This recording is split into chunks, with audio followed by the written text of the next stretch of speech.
And as Commander-in-Chief, I have determined that it is in our vital national interest to send an additional 30,000 U.S. troops to Afghanistan.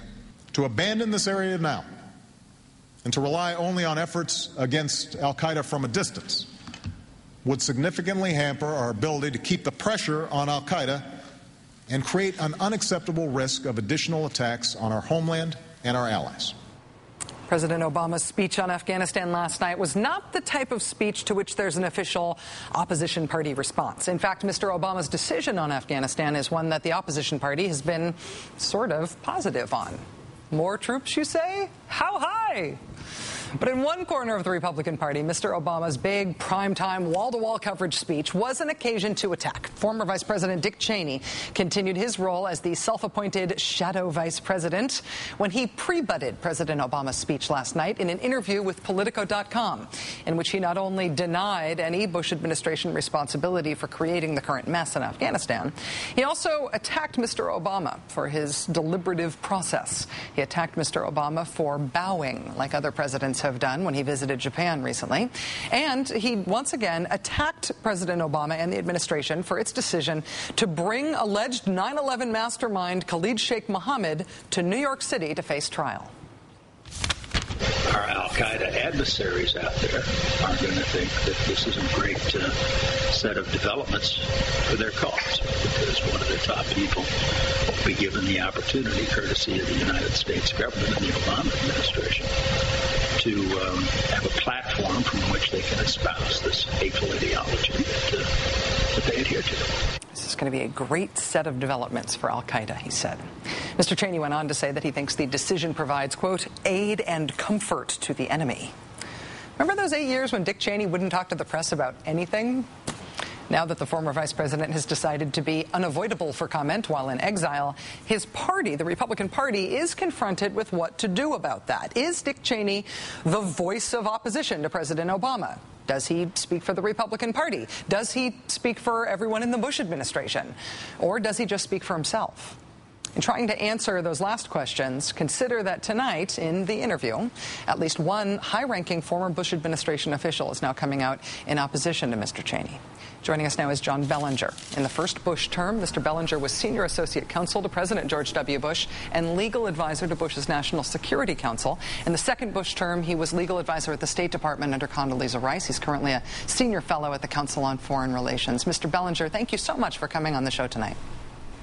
Thanks, Rachel. Nice to be here. Your former colleague, the former vice president, and other former Bush administration officials have criticized the decision to try Khalid Sheikh Mohammed, other alleged 9/11 conspirators in federal court. What do you think is the appropriate venue for trying KSM?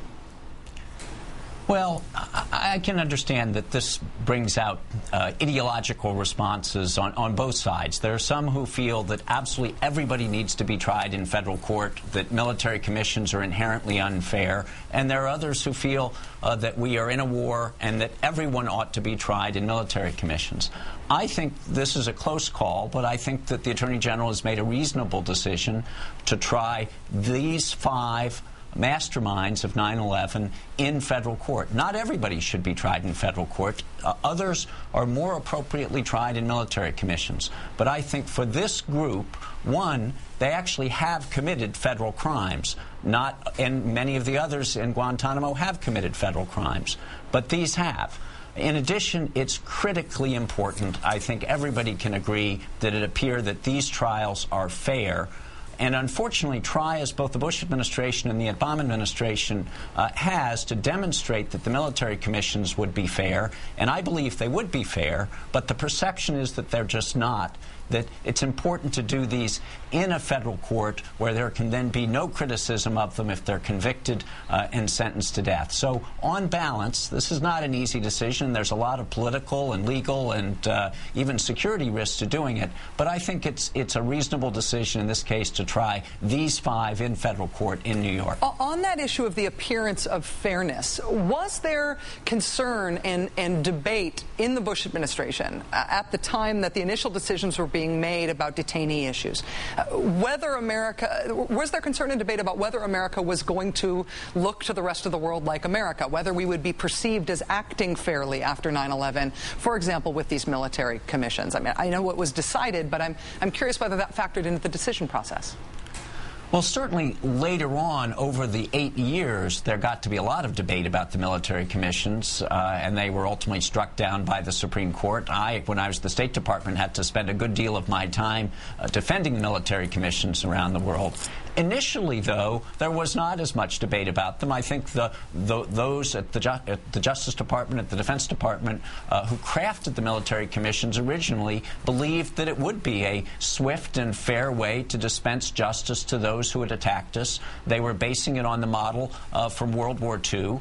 And it was, in fact, their sense that there would be fairness. Unfortunately, it didn't work out that way over time, and the military commissions were condemned, even as they were changed after the Supreme Court's decision in 2006. You were a legal advisor to President Bush at the time that Khalid Sheikh Mohammed was picked up in 2003. At that time, and when he and other high-value terrorist suspects were being picked up, was there overt discussion and consideration then about how they would ultimately be prosecuted? Or was it not thought of in terms of a justice process? Well, we certainly knew in 2001, as we went into Afghanistan, that we would capture some people and hope that the people that we captured would be some of those responsible for 9/11, and that some people would need to be tried, and that's why the military commissions were set up originally in 2001.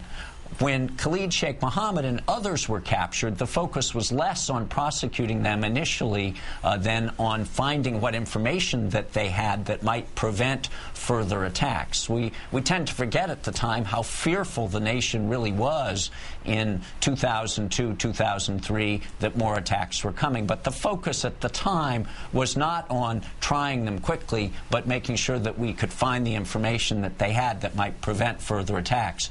One of the things in the second term that Secretary Rice was very emphatic about was that when that intelligence collection was finished, that we do bring them to trial, and that was one reason that she had wanted to bring them in from their sites of detention where they'd been held by CIA, so that they could in fact be tried.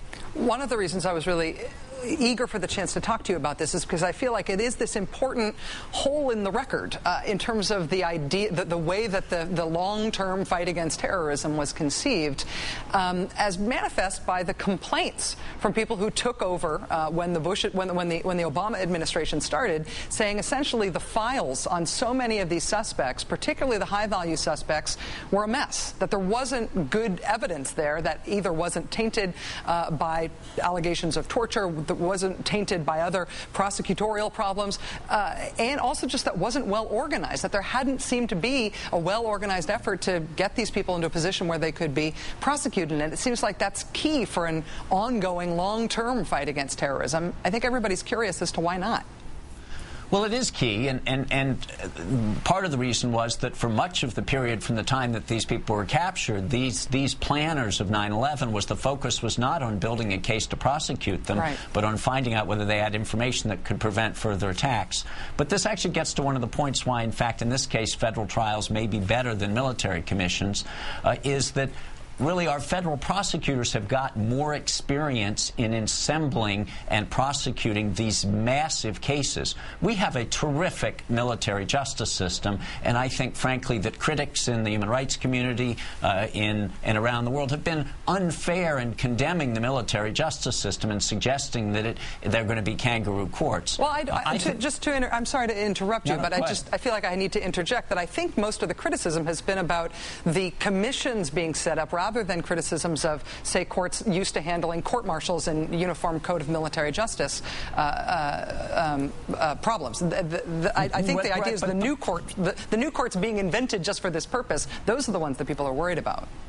fair enough. And I had some concerns about them myself. They were not set up in a very good process, in fact, that cut out a number of people in the federal government when they were being set up. But the people who will actually be administering the military commissions, and there will be military commission trials, are the same military judges and prosecutors and defense counsel who work in court-martials. So the criticisms are basically criticisms of pieces of paper, whereas the commissions themselves will be run by flesh and blood military judges, prosecutors, and defense counsel.